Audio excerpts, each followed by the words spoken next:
On our fifth wedding anniversary night, my husband Michael gave me a smartwatch. I slipped it onto my wrist, playfully exploring its features, and accidentally opened the synced voice memos on iCloud. The most recent recording popped up, time-stamped 6:30 p.m., just half an hour before he left for the bakery to grab dessert. I hit play. Michael's voice came through, low and gentle. "Sweetie, I promise, when our baby is born, everything I have will belong to you and our child." The apartment door opened. Michael walked in, holding a box of tiramisu from our favorite bakery. He looked at me with those tender eyes, like everything was still just as peaceful as the past 5 years. "Here's the cake, babe," he said, placing the box on the table with a beaming smile. I raised my wrist. The watch flashed. "What is this, Michael?" My voice was calm, but icy. His face turned pale for a split second before a forced smile appeared. "It's nothing, Sophie. I was just helping a friend. He had a fight with his wife, and I was rehearsing how he could apologize." I nodded, placing my wine glass on the table. The sound of glass hitting wood was sharp and dry. "Oh, really?" I smiled, but it didn't reach my eyes. "Where's this friend?" "I'm free tomorrow. I can talk to his wife, help them work things out." Michael quickly waved his hands, the motion so fast it was almost panicked. "No need, Sophie, really. Every couple fights. They'll figure it out themselves. Outsiders meddling doesn't help." "Is that so?" I tilted my head, subtly turning my wrist so the watch's light reflected off the wall. "But I listened to the recording." It didn't sound like practice. It sounded like a promise. I looked him straight in the eyes and repeated the words. "When our baby is born, everything I have will belong to you and our child." Michael blinked rapidly, his fingers gripping the edge of the table until his knuckles turned white. "That was my friend. His wife is pregnant and emotionally unstable." "I was just trying to help." He suddenly stood up, about to come around the table to hug me, but I stepped back, keeping my distance. "Sophie, today's our anniversary," he said, his voice almost pleading. "Don't be upset over something so small, okay?" I glanced down. His phone, left on the table, lit up with a notification from Pottery Barn Kids, an order confirmation for children's furniture. He snatched it up quickly, turning off the alert.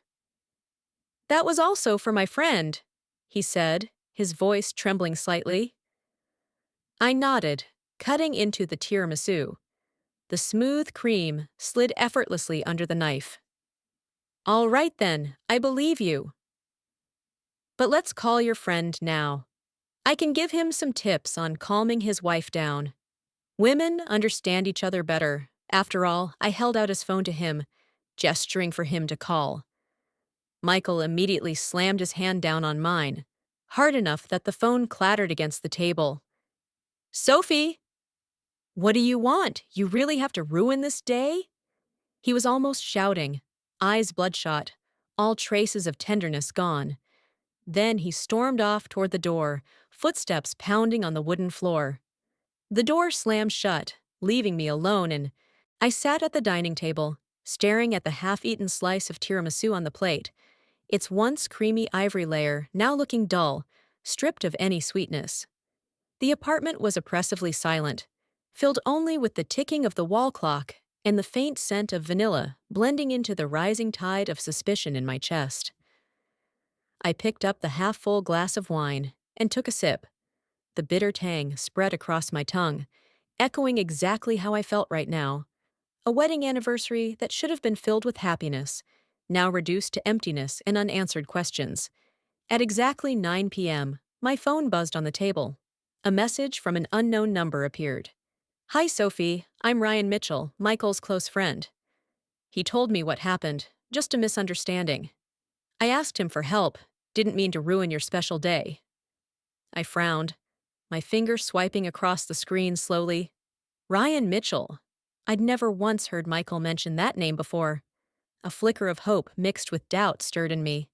Maybe this was the explanation. Maybe everything really was a misunderstanding like he said. I quickly texted back, inviting Ryan to video call so we could clear things up. I wanted to see his face, hear his voice, confirm the truth for myself. But his reply was a short refusal. I didn't let it go. I messaged again. How far along is your wife's pregnancy? The answer came after what felt like forever. Uh, 5 months. Hesitant, awkward, like he was pulling the number from thin air. I pressed further. Is it a boy or a girl? This time, the reply took even longer, and what he wrote sent a chill down my spine. Not sure yet. Then he abruptly ended the conversation. The screen went dark, leaving me in a fog of emotions. Anger, confusion, and a vague kind of heartbreak tightening in my chest. Those hesitant answers didn't sound like something a real friend would say. They felt like a poorly written script someone was fumbling to cover up. The sound of the front door unlocking broke the silence. Michael stepped inside, his face flushed from the cold wind outside, but his smile returned quickly, like there'd been no earlier argument. Honey, who just texted? He asked gently, but I noticed the tension buried in the way he glanced at my phone. Your friend, Ryan Mitchell. He messaged to explain, I replied, watching his face closely. A flicker of surprise passed across it, then shifted into relief. Ah, Ryan, Michael exhaled. I did mention the situation this afternoon. Didn't expect him to reach out so soon. He walked closer, his voice soft, remorseful. Honey, I was wrong earlier. My tone wasn't okay. Will you forgive me? I looked at him. Still that same gentle face, those warm brown eyes I used to love so deeply, his eyebrows raised slightly, like he was pleading. My heart softened for a moment, a thought creeping in. Maybe it really was just a misunderstanding. Maybe I was overthinking, making something bigger than it was. Let's not bring it up anymore, I smiled, gently patting his cheek, feeling the rough stubble under my fingers. A familiar gesture. Then I asked, but how come you've never mentioned this friend to me before? Michael stiffened slightly, his body tensing for a brief second, like someone had yanked a string tight. I grew up in a small town. I figured you wouldn't like my old friends, so I rarely talked about them. His voice stammered, eyes shifting away from mine. I wrapped my arms around his neck, pulling him closer. The scent of his cologne rose from his coat, bringing back memories of cozy nights together. Your friends are my friends too. Don't hide them from me again, I whispered, trying to keep my tone soft. He hugged me tighter than usual, his arms firm around me. Sophie, you're amazing. I promise I won't keep anything from you again. The next morning, before heading to work, Michael gently kissed my forehead, his lips warm, but slightly rushed. Have a good day, honey, he said, his smile still as flawless as a painting carefully drawn. The door closed behind him. The sound of the lock turning echoed sharp and dry, and I immediately grabbed my coat, phone, and wallet. My destination wasn't the office, but Pottery Barn Kids, the store from last night's haunting order notification that hadn't left my mind. I stepped outside, the morning air crisp, the familiar scent of coffee from the nearby cafe drifting into the street, but it wasn't enough to calm the storm churning inside me. Pottery Barn Kids sat on a busy street, warm yellow lights glowing through the windows, shelves inside filled with colorful displays of cribs, strollers, and tiny baby clothes. I pushed the door open. The soft jingle of a bell rang out, and a young salesgirl with a name tag that read Lily smiled and greeted me. Hi, how can I help you today? Her face was bright, eyes wide and cheerful, but I didn't let her friendliness distract me. I'd like to look up an order, I said. Do you have a receipt or order number? Lily asked, her fingers gliding across the keyboard. I shook my head, giving her a friendly smile. My husband bought it yesterday. It was a gift for a friend, but he lost the receipt. Her response was exactly what I expected, slightly apologetic. I'm sorry. Without a receipt, it's hard for us to find customer details. I wasn't deterred.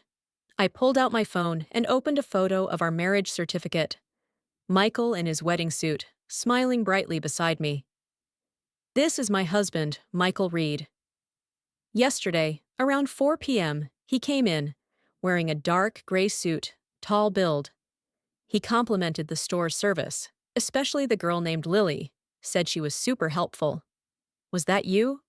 Lily's eyes lit up, her cheeks flushed pink, clearly caught off guard, but also a little proud. Oh, you're Michael's wife? Her tone instantly became warmer, as if I had just become someone familiar. I remember now, Michael was so generous. He bought the most premium gift set we have. I nodded, smiling, though it felt like something heavy was pressing down on my chest. Yes, he always spends so freely, I said, with a tone that mixed fondness and gentle reproach, like a wife used to her husband's habits. That's why I'm a bit uneasy. I just want to double check. Mainly the delivery address. He can be careless with details, and I'd be embarrassed if he sent it to the wrong place. You're so thoughtful, Lily smiled, fully convinced now, then turned to the computer behind the counter. Let me check for you. Just a sec. The glow of the screen lit up her face as her eyes scanned rows of data. Found it, she said, pointing. Michael bought the Angel Arrival Deluxe Newborn Set. Crib, stroller, clothes, essentials. 27 items in total. With every item she listed, my heart sank lower. Like each one was another knife into the trust, already cracking inside me. Ryan said his wife was 5 months pregnant, but these items were for a newborn. Who buys so early unless they're much closer? Yes, those are the items, I replied, keeping my voice steady while my mind was spinning. And the address? Can you confirm that for me? Lily nodded, casually responding. Yes, it's Cedar Avenue, Riverfront Towers, Building 3, Unit 1502. I inhaled deeply, like the air had been ripped out of my lungs. Riverfront Towers, an upscale apartment complex just a few blocks from our home. With Ryan's cheap-looking suits, there was no way he lived there. That's right, that's the address, I said, trying to sound natural, a forced smile tugging at my lips. Thank you, Lily. I walked out of the store, my steps heavy as if I were carrying a collapsing world. Instead of going home, I headed straight to the park near Riverfront Towers, sitting down on a cold wooden bench where I had a clear view of Building 3's entrance. The street trees had started to turn yellow, leaves drifting in the late afternoon wind, but the peaceful scenery couldn't calm the storm inside me. My phone buzzed. A message from Michael. Honey, there's an urgent project at work tonight. I have to stay late. Won't be home for dinner. Be good, okay? I curled my lips into a cold smile. Working late? The lie rolled off his tongue like a script he'd been performing for the past 5 years. Dusk fell, and the soft glow of the street lamps spread over the entrance of the building.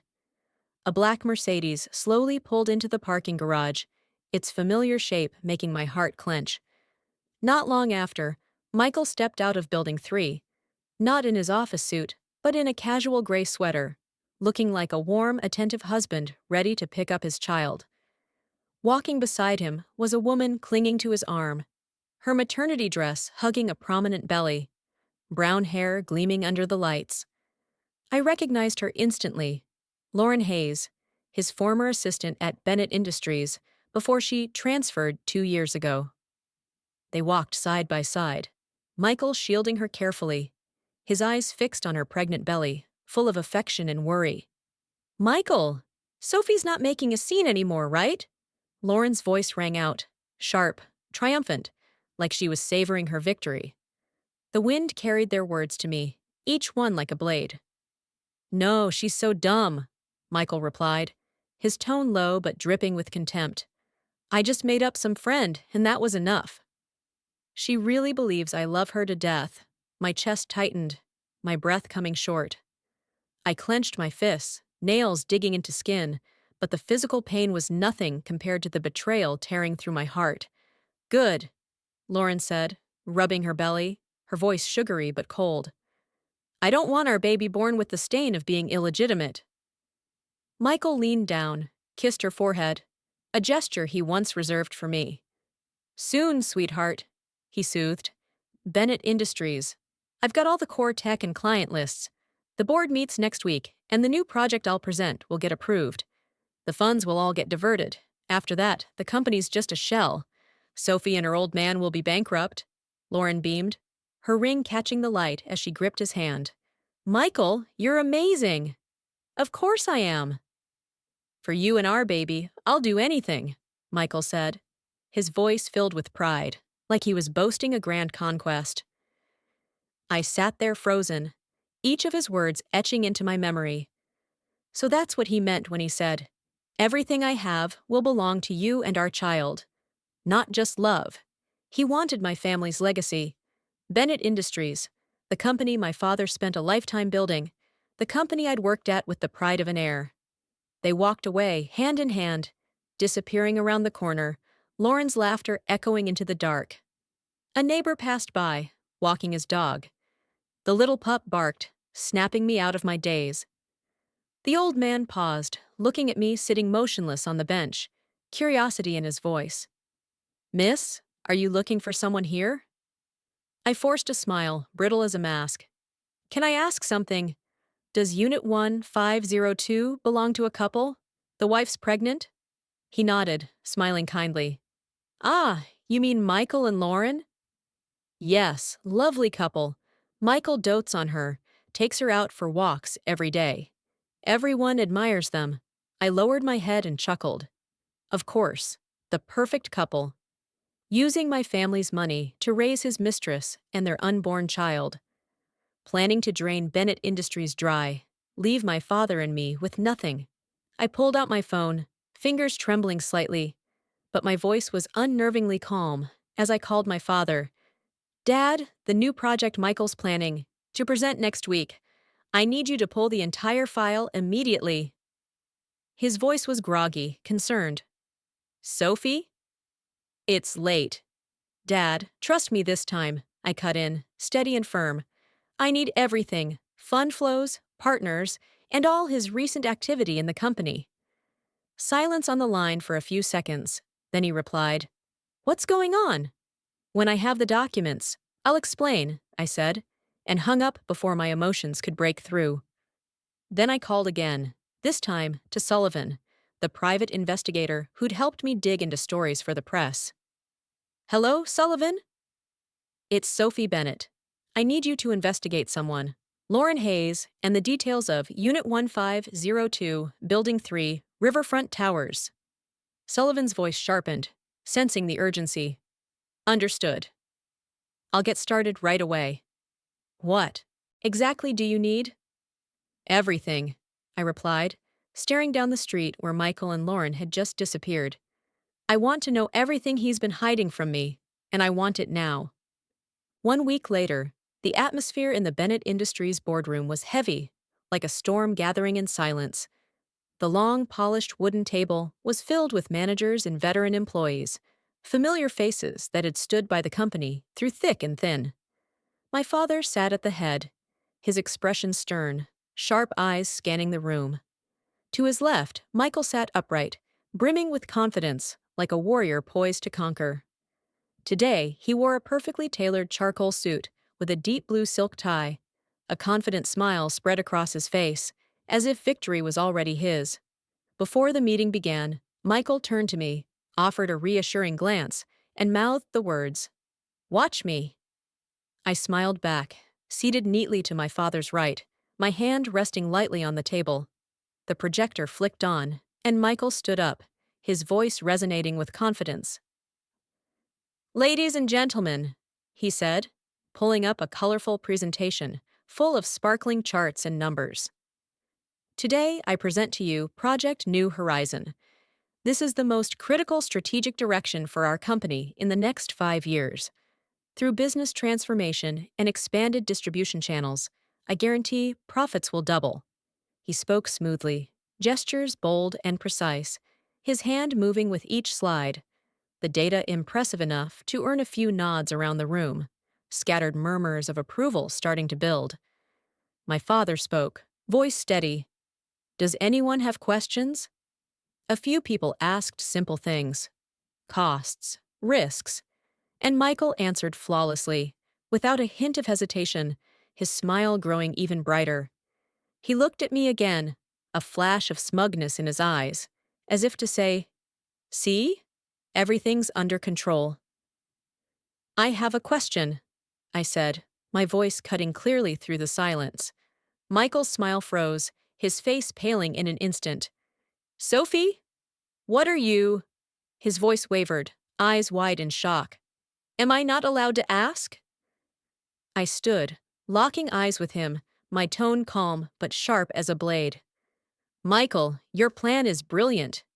Use a foreign project that seems highly profitable to legally funnel most of the company's capital. When the books come up short and the project fails, you'll resign citing personal reasons. Then you'll walk away with my family's money, live comfortably with your mistress, and leave Bennett Industries in ruins. The boardroom erupted. Whispers turned into a rising wave of shocked murmurs, heads turning in disbelief. Sophie! What are you saying? Michael shouted, voice cracking, slamming his hand on the table, face flushed red with rage and panic. Am I wrong? I replied, calm as ever, plugging a USB into the computer. The soft click echoed like a trigger pulled. Michael's presentation disappeared, replaced by an audio recording, his voice filling the room. Sweetie, I promise, when our baby is born, everything I have will belong to you and our child. That once gentle, low voice now rang out like a death sentence, leaving him visibly trembling, face drained of all color. That was just practice, Michael stammered, gripping the table's edge, sweat breaking across his forehead. Practice? I pressed play again. Photos now. Images of riverfront towers, Michael and Lauren arm in arm under the streetlight. Her baby bump unmistakable. You bought an apartment at Riverfront Towers to practice? You found a pregnant woman to act with you. For rehearsal? I stepped toward him, each word sharp and deliberate. Michael, you used the car I gave you to pick up your mistress, used my father's company funds to raise your secret child, and now you want to drain everything, leave my father and me with nothing? His lips quivered, mouthing silent words, eyes darting around the room in desperation, but all he found were stares of suspicion. I turned to the room, holding up a thick stack of documents, my voice firm and clear. These are audio recordings between Michael and Lauren Hayes, along with evidence of him diverting company funds. Dad, uncles, board members, do you still believe the New Horizon plan will take this company to new heights? The room went dead silent, broken only by Michael's labored breathing and the rustle of pages as people flipped through the file, the truth exploding like a bomb, ripping apart the perfect mask he'd worn for the past 5 years. Michael collapsed into his chair, his body drained of all strength. No, it's not what you think. Let me explain, he stammered, voice trembling, hands raised as if trying to grab hold of the last bit of dignity slipping away. His panicked eyes swept the boardroom, but all he met were cold, unforgiving stares from the senior managers. My father slammed his hand down on the table, the sound making everyone jump. He stood abruptly, his face flushed red with fury, veins bulging at his temples.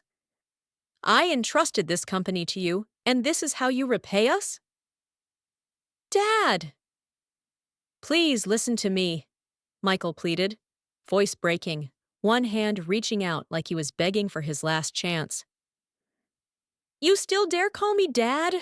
My father roared, his voice thunderous, eyes blazing, as if they could burn through the traitor standing before him. Security! Get him out of here! 2 burly guards immediately stepped in, grabbing Michael by the arms and yanking him from his chair. He struggled, his polished shoes sliding helplessly across the wooden floor, leaving faint scuff marks behind. Sophie, you can't do this to me, he screamed, his voice cracking apart, but the heavy boardroom door slammed shut, cutting off his cries, leaving only the fading sound of his footsteps down the hall. The managers turned to look at me, eyes wide in shock. A few still clutched the files in their hands, unable to process the truth that had just been exposed. I walked over to my father, gently placing a hand on his back, feeling his body trembling with rage. "Dad, don't let anger hurt your health," I whispered.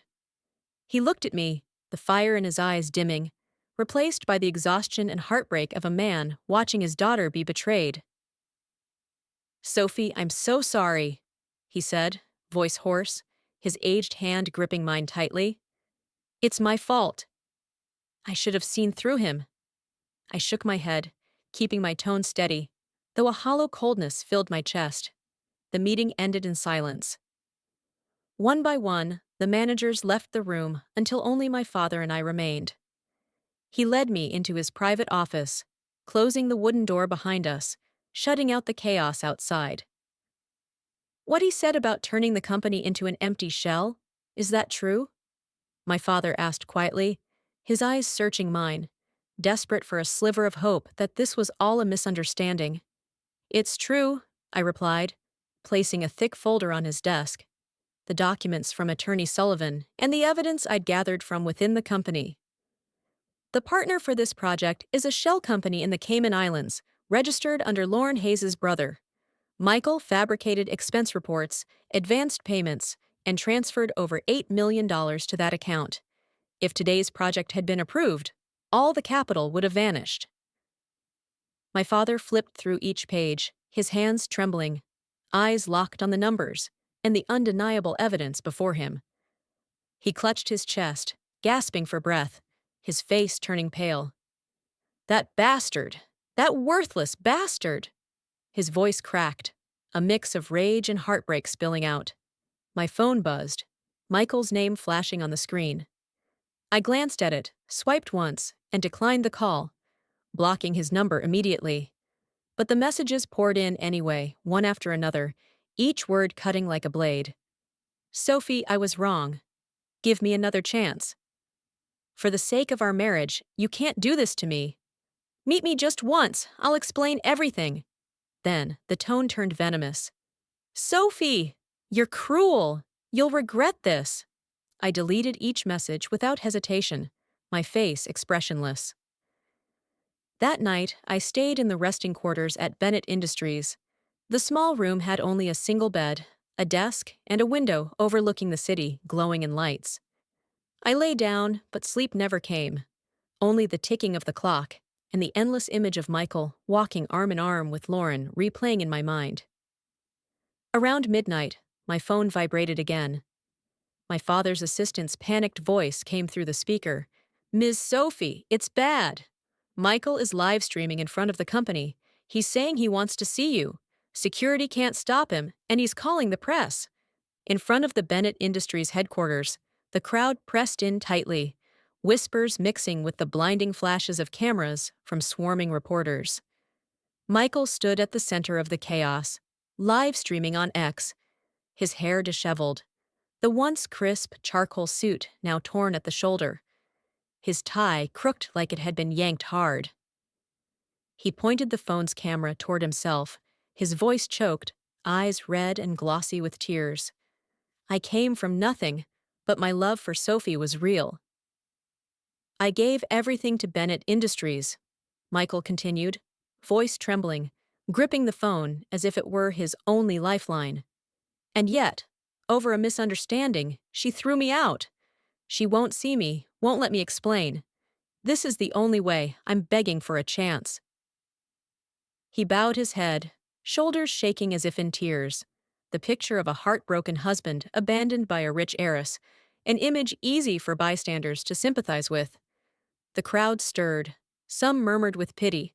Reporters shoved forward, microphones raised high, camera flashes tearing through the night like lightning. I pushed through the crowd, my steps steady, my silk coat fluttering in the cold wind. Curious eyes turned toward me, but I ignored them, looking only at Michael, standing tall in front of him. "Michael, have you finished your little performance?" My voice rang out, calm but icy, slicing through the act he'd spent so much effort constructing. He saw me, eyes lighting up, quickly ended the live stream, shoved the phone into his pocket, and rushed forward, reaching out for my hand. Sophie! You finally came to see me. The smile on his face was desperate and hopeful all at once, but I stepped back, dodging his touch, sickened at the thought of all the times he'd touched me with such false affection. All this, your pathetic little show, was just so you could blame me and make yourself the victim, wasn't it? I asked, my voice even but every word like a key turning in a lock, unlocking the truth. Michael shook his head frantically, his face twisted in pained sincerity, almost convincing. No! I didn't mean to.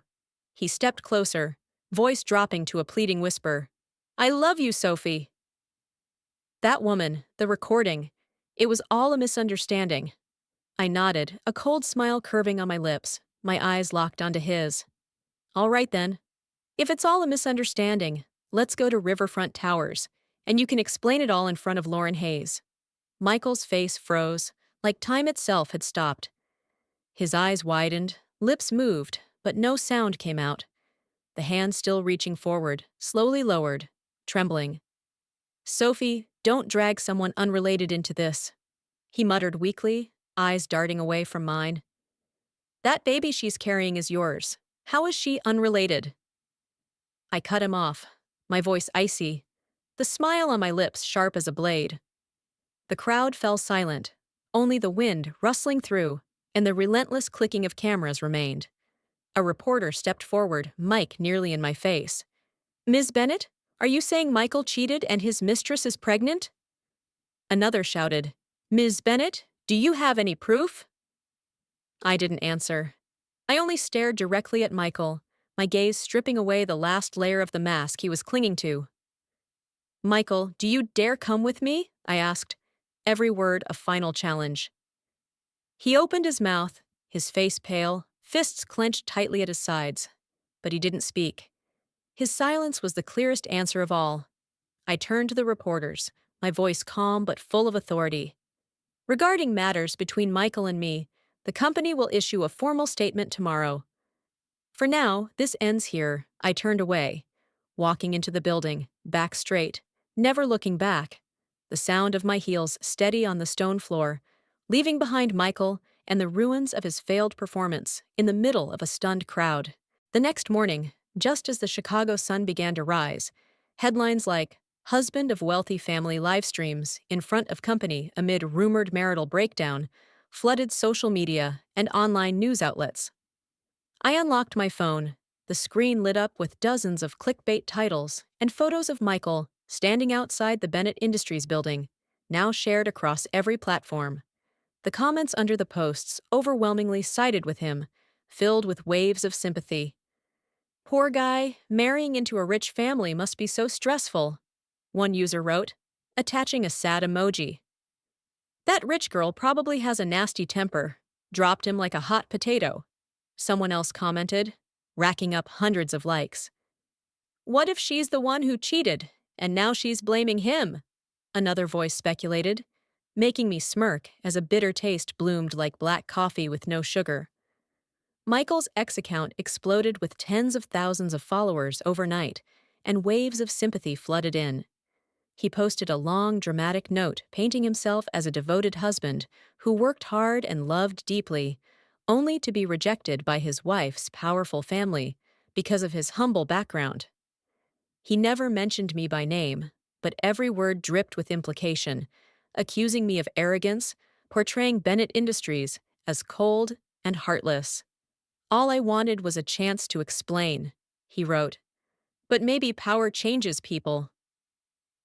My father read it, face reddening with fury, fingers clutching the newspaper so tightly it crumpled, blood pressure spiking. That snake! We need to issue a statement immediately, he roared, slamming his trembling hand down on the table. Not yet, Dad, I said calmly, placing my hand on his shoulder, feeling the tension in his body. Let him gloat a little longer. The higher he climbs, the harder he'll fall. I smiled coldly and picked up my phone to call our attorney. "Sullivan, it's time," I said evenly, though inside me, the plan had been sharpened to perfection. At 2 p.m., the internal meeting took place in Bennett Industries' Grand Hall. The crowd of reporters had doubled from the day before, flashes popping like gunfire, the hum of whispered gossip louder than a hive of bees. My father and I sat on the raised platform, faces solemn, while Michael sat in the front row beside his lawyer. I didn't waste time. I signaled to start the first recording. "Sweetie, I promise when our baby is born, everything I have will belong to you and our child." Michael's voice echoed through the hall, low, gentle, unmistakable, and his face drained of color, fists clenched tight. Murmurs spread rapidly through the room. I continued, and the big screen displayed a photo of Michael and Lauren arm in arm at Riverfront Towers, dim streetlights overhead, her clearly pregnant belly impossible to miss. "Michael, who is the pregnant woman? Is the baby yours?" one reporter shouted, shoving a mic forward. Michael's lawyer jumped up, voice shaking. "My client has the right to remain silent.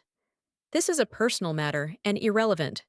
"Is that so?" I said, lips curling into a cold smile as I played the second recording. "She's so dumb. I made up a fake friend, and she believed me. Next week, the board will approve the new project. We'll drain the funds.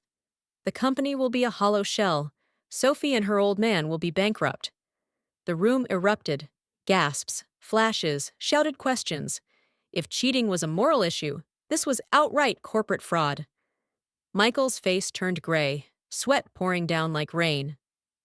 "Fabricated! It's all fake!" he screamed, voice cracking as he slammed his hand on the table. "Fabricated!" I tossed a thick folder onto the table, the loud thud silencing the room. "Every transfer you made to the Caymans, I have the receipts. You and Lauren's brother set up a shell company to embezzle funds. All the evidence has been submitted to the police. Your charges are embezzlement and corporate fraud." Michael trembled, collapsing into his chair, his face contorted, eyes darting around the room as the crowd turned on him. Flash after flash captured his disgrace, the clicking of cameras sounding like nails hammered into the coffin of his career. The press conference ended in chaos. I left the room, and my phone buzzed, Lauren's broken voice trembling through the speaker. "Sophie, what do you want?" "What do I want?" I replied with a chilly smile, my tone as casual as if commenting on the weather. "That's a question you and Michael should have asked yourselves." "You've ruined him." "There's no money left." "Are you satisfied now?" Lauren screamed, her voice cracking with desperation. "No," I answered, without hesitation. "Not even close." "What? What else are you going to do?" she asked, voice shaking. I hung up the call and looked out the window at the city of Chicago, bustling far below. Act 9. The next morning, as sunlight filtered through the skyscrapers of Chicago, I arrived at Riverfront Towers, once the secret nest of Michael and Lauren, accompanied by Attorney Sullivan and two tall, broad-shouldered security officers. We stepped into the elevator, a soft ding signaling its arrival at the 15th floor, where the hallway was lined with plush red carpeting. I rang the doorbell of Unit 1502, the chime echoing long and loud. Lauren cracked the door open, her face pale, hair disheveled, clad in a thin nightgown clinging to her prominent baby bump. The moment she saw me, panic spread across her face. She clutched the doorknob tightly, trying to slam it shut, but one of the security guards quickly blocked it, his muscles taut under the sleek black suit, his voice deep and firm. "Ma'am, please open the door." Lauren stepped back, cradling her belly, her voice rising in desperation. "Sophie, don't do this!" Her eyes were wild, her body trembling like a leaf in the wind. I turned to Attorney Sullivan, a composed middle-aged man in a tailored gray suit, gold-rimmed glasses, and a thick folder in hand. "Attorney, the rest is yours," I said. "Ms. Hayes," Sullivan began, his tone professional but cold, holding the folder out toward her. You have 24 hours to vacate. If you fail to comply, we will file for eviction and proceed with legal action. Lauren swatted the papers away, documents scattering across the wooden floor, fluttering like dead butterflies. I'm not leaving! Michael promised me this place. You can't throw me out! She screamed, lunging toward me, red painted nails slashing through the air, her voice cracking. Sophie, I'm begging you, for the baby's sake. He's Michael's child. I was tricked, too. He said he didn't love you anymore, that he'd divorce you and marry me. Are you finished? I interrupted, voice calm, looking straight into her eyes and seeing the rising terror and confusion. Lauren froze, mouth slightly open, but no words came out. Her body stiffened like stone. I bent down, collected the folder, and tossed it onto the table in front of her. This is the insurance policy Michael took out for you, but he named himself as the beneficiary. He used your name to open multiple credit cards for his so-called foreign project. Now that he's vanished, the bank will come after you. Lauren's face turned ghostly pale, eyes wide in horror, her hands instinctively wrapped around her belly, as if shielding the unborn child from the nightmare crashing down. You think that promise, everything I have will belong to you and our child, meant love? I leaned in close to her ear, whispering with a chill as cold as winter wind. Lauren, from the very beginning, you and I, we were the same fools in his story. Nothing more. We were just rungs on his ladder. Lauren collapsed onto the floor, eyes vacant, whispering like someone lost in a trance. No, no, it can't be. Her voice echoed through the apartment, tangled with the sound of her rising sobs. I stood tall, not looking back, and turned toward the door, feeling as if I had scrubbed clean a filthy piece of my past. Attorney Sullivan, if she's still here after 24 hours, call the police. Behind me, Lauren's anguished wails rose, raw and broken, like wind howling through cold towers of glass and steel. But I didn't stop. I walked on, my steps steady, leading me straight into the waiting elevator. Act 10. A week later, news of Michael's arrest spread like wildfire across social media and television networks. He was caught in a dingy roadside motel, where the walls were stained with damp and the air thick with the stench of cheap cigarettes. Michael had been frantically trying to flee the country, but the police stormed in and cuffed him right there in the dark hallway. He was charged with embezzlement, corporate fraud, and forgery. Layer upon layer of crimes tied to millions of dollars siphoned into offshore accounts. What awaited him were long years behind bars, where sunlight would only flicker faintly through steel bars. My father slowly stabilized Bennett Industries, holding endless meetings, conducting strict audits to seal the gaping holes Michael had carved into the company. The firm returned to order. Employees breathed a sigh of relief. But for me, everything had changed. The once warm apartment was now cold and hollow, wedding photos tossed into the trash, and my heart felt like barren land after a storm. I filed for divorce, the black and white papers signed without a single tear, only a quiet sense of release washing over me. Before the court hearing, the prison called to say Michael wanted to see me. The guard's voice over the phone was flat. He insists on speaking with you only. I agreed, not out of affection, but to close this chapter once and for all. I entered the visitation room, the air heavy with disinfectant and cold metal, a thick glass wall dividing two worlds. Michael sat there in a gray inmate uniform, his face gaunt, beard unkempt, eyes once warm, now clouded with despair. Sophie. His voice rasped through the receiver, like wind scraping through a broken window frame. I held the phone, silent, staring at him through the fogged glass, waiting. He smiled faintly, a crooked broken thing, like a cracked mask. You came. I knew you still loved me. His voice trembled, clinging to delusion. I was foolish. I made mistakes. Please forgive me. When I get out, I'll make it right. We can start over. I looked at him, and a bitter kind of laughter stirred inside me. Sad, hollow, almost absurd. "Michael, do you know what happened to Lauren?"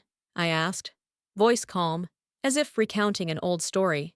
He froze, face stiff, blinking rapidly. "Lauren, what about her?"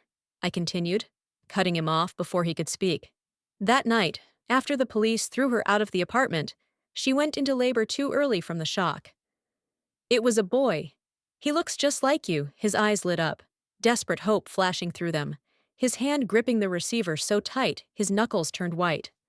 "Really? I... I'm a father?" His voice cracked open, trembling with a last glimmer of joy. "Yes," I said evenly, meeting his gaze. "Too bad that, because of the debts you left her, she couldn't afford to raise him. The baby was abandoned at an orphanage." The light vanished from his face. His mouth fell open, eyes wide with horror. What did you say?" he stammered, voice barely above a whisper, as if caught in a nightmare.